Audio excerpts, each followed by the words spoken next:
윤석열 전 대통령이 오늘 85일 만에 법정에 출석을 했습니다. 수용번호 3617 적힌 명찰을 단 모습이셨고요. 지금 보시는 것처럼 머리카락이 좀 짧아졌고 하얗게 좀 챈 상태입니다. 좀 야윈 모습이고요. 기존 내란 재판에는 11차례 연속으로 불출석했는데 이번 공판에는 출석하겠다는 의사를 밝힌 상태에서 지금 선택적인 출석인가 하는 이런 지적도 있습니다. 어떻게 생각하시는지 먼저 들어보겠습니다. 그렇습니다. 선택적 출석이라는 국민적 비난을 사실은 면할 수가 없다고 보고요. 지금까지 어떤 재판에도 출석하지 않았습니다. 또 특검 어떤 수사에도 응하지 않았습니다. 그러다가 보석 재판에는 출석을 해서 본인이 왜 보석이 되어야 되는가를 18분간이나 역설했다.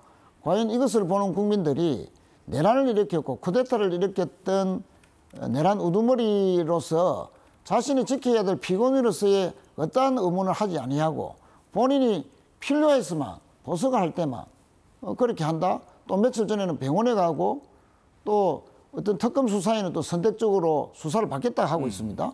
그것은 어떤 외환죄 부분인데 네. 그 특검 수사와 관련해서도 외환죄라는 것은 사실 입증하기 그렇게 쉽지 않지 않습니까? 본인에게는 유리한, 상대적으로 유리한 그런 범죄 행위에 대해서는 구치소에 와서 그러면 수사를 한번 해봐라. 조사받겠다. 이렇게 검찰이나 특히 특검의 수사나 또 내란 재판에 대해서 본인 마음대로 입맛대로 선택하는 것이 과연 본인의 물론 피고인으로서의 방어권 측면에서는 법적으로는 보장되어 있지만 그러나 지금까지 이 국난을 일으키고 국가가 이때까지 어렵게 되었고 국론을 분열을 일으켰던 본인의 그 잘못 중대한 범죄에 대해서는 어떠한 반성과 사과도 하지 않는 가운데에서 이런 선택적인 자신의 권리만 행사하는 것은 오히려 국민들에게 더 나쁜 이미지만 심어주게 돼서 결국은 양형에도 결과적으로는 결코 유리하게 작용하지 않을 것이다 네. 하는 것을 말씀드립니다. 양형에도 절대적으로 불리할 것이다. 이런 선택적 출석이란 지적. 여기에 대해서 어떻게 생각하시는지요? 그러니까 민주당을 예. 포함한 그 많은 사람들에 의해서 선택적 출석이라는 비난을 받을 그런 빌미를 주지 않았으면 좋겠습니다.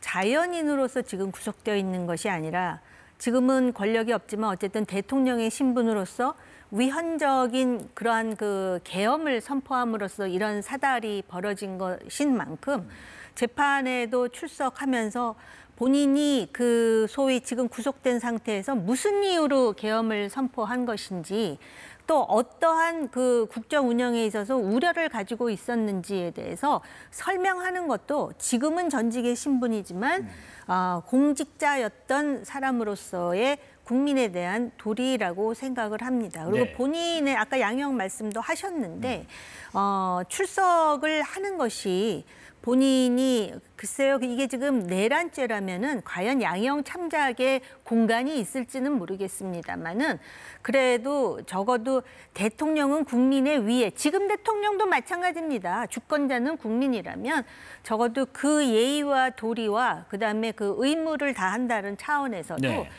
출석해서 소명하고 설명하고 조사에 임하고 본인이 어쨌든 당당하게 뭔가를 정책을 했다라는 취지 아닙니까? 그리고 자신의 혐의를 지금 부인하는 것으로 알고 있는데 그런 면에서도 전직 공직자로서 그 출석하지 않는 것은 사실은 방어하기가 쉽지 않습니다.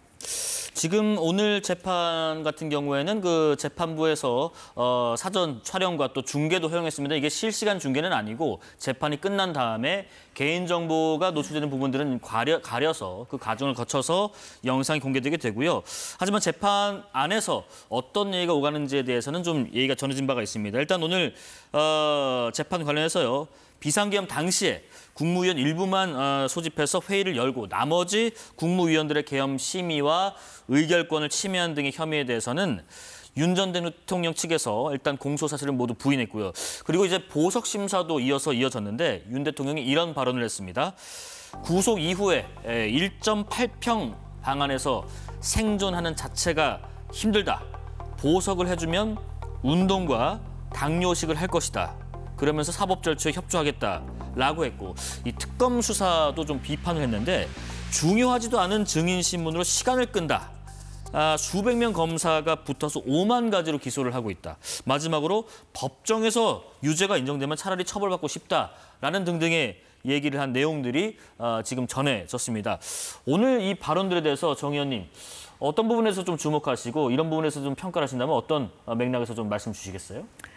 제가 조금 전에 말씀드린 내용하고 이제 맥을 같이 하는 건데요.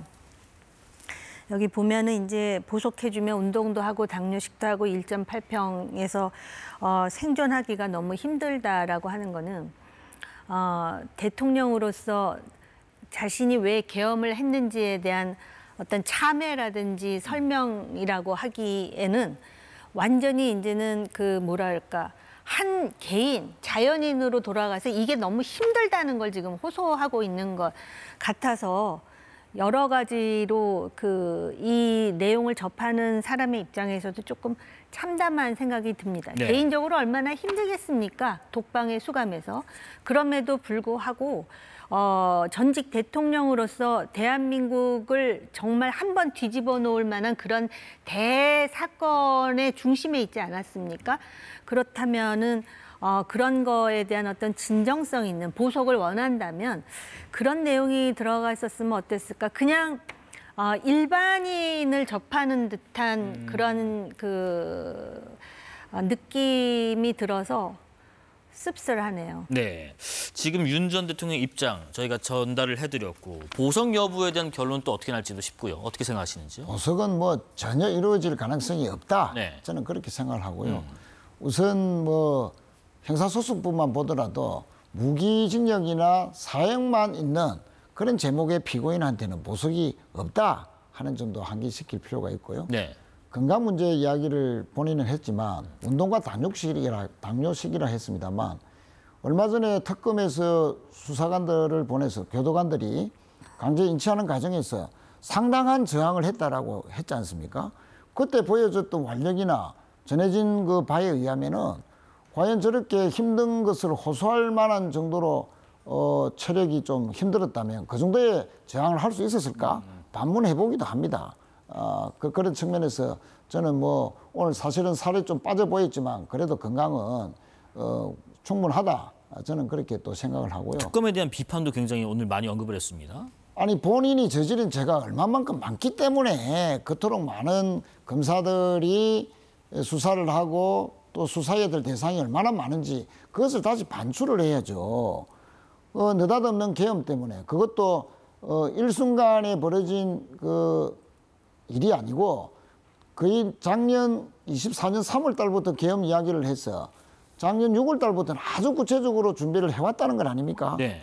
그리고 그 여러 가지 준비된 것이 민간의 노상훈 씨 같은 사람에게까지도 계엄을 준비시킨 이런 여러 가지로 해서 내란 지금 재판과 수사가 계속 진행 중인데 그러면 다시는 이런 일이 대한민국에서는 없어야 된다면 철저한 수사가 가장 기본이 돼야 되죠. 네. 그런 측면에서 본다면 윤 전 대통령이 저질렀던 그 범죄의 혐의가 얼마나 많은지를 다시 반추해 보면서 좀 반성하고 최소한의 국민들에게 대한 사과의 마음이라도 있어야 되는데 오늘 18분간 이 말했던 여러 가지 보석의 이유들로 보면 일말의 반성이 없습니다. 그런 측면에서 다시 이렇게 보석을 만약에 해준다면은 또 나가서 어떤 증거 인멸이 될지도 모르고 또 지난 그 구속 취소 이후에 국론이 분열될 만큼 메시지를 내고 일부 선동성 편지도 보내고 또 사람도 접견을 하고 그래서 얼마나 또 사회가 혼란스러워졌습니까? 네, 그걸 네. 다시 재현해야 되는가? 저는 그런 측면에서 봤을 때도 절대 보석은 이루어질 수도 없고 이루어져서도 안 된다. 저는 그렇게 생각합니다. 예.